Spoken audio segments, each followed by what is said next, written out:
Let's take a detour now back into the conservative movement, right? Because what you call these are conservative solutions. I think that's actually in some ways on the table based on the direction of the future conservative movement, what that actually means. So what you might mean is a classical conservative solution. Yeah. I think what we're seeing is a new strand of the conservative movement that actually is saying, no. We're actually going to define ourselves based on using those same kinds of resources that were directed at maybe helping minority communities to help everyday historical blood and soil, longer term on the ground here, American communities, including white communities or others. And I think that that's such a cautionary tale that you've told to suggest that even if this was going to be your objective of how you wanted to say, well, it's unfair that the government has in the last 30 years at least, dedicated its efforts to empowering certain groups of Americans at the expense of others, that we need to use those government tools to actually empower all Americans, like manufacturers or working class communities. You're seeing this strain of this in the protectionist wing of the conservative movement.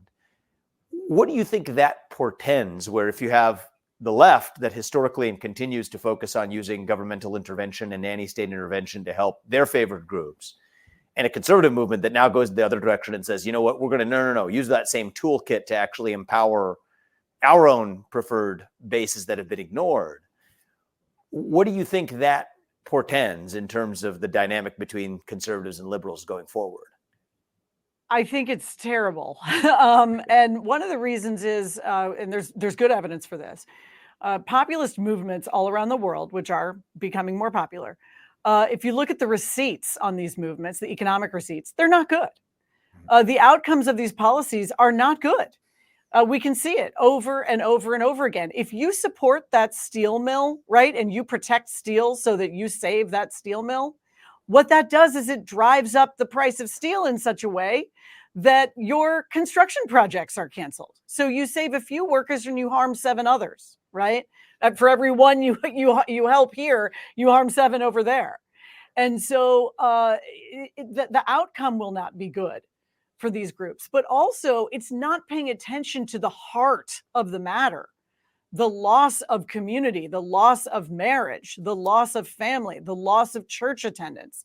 These sorts of cultural issues are not going to be solved by national industrial policy. And they are what is at the heart of being able to flourish economically, because you can go into a different business, right? But these sorts of problems are much, much deeper. And so I think it's totally wrongheaded. Yeah.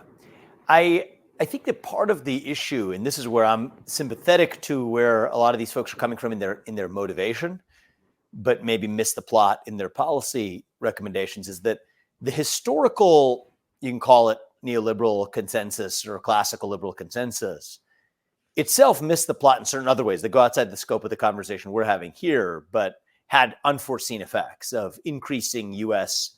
economic dependence on adversaries like China, which for independent reasons, you probably don't want an adversary supplying your own military industrial base or even your pharmaceutical supply chain. Just in the scenario of conflict, right, outside of the context of economic trade, there's the situation of geopolitical conflict that creates certain national security liabilities that you otherwise weren't able to have. Or you can think about it even in the context of immigration. The United States, as I alluded to at the beginning, is not just an economic zone, but if you have the loss of cohesion where you have a sufficient number of people in the United States that don't speak the same language or don't know the first thing about the history or the founding values or even the rights that they enjoy in the United States, that creates a certain loss of national cohesion.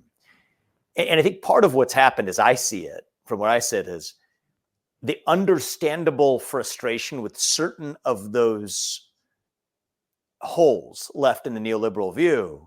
The reaction to that has been not to just correct for those issues, but to say, go far further and say, okay, we have a completely different vision of what modern conservatism ought to be, by somehow importing economic protectionism into the argument. And this is sort of where I land, is I think the future of our own movement, I say our movement, we're talking about the conservative movement, is probably a fork in the road between what I call the national protectionists and the national libertarians. And I just think the discussion with you is so fascinating because you learn it from a more of a progressive angle, the way in which that nanny state has so badly actually failed not only everybody, but the very people it was designed to protect.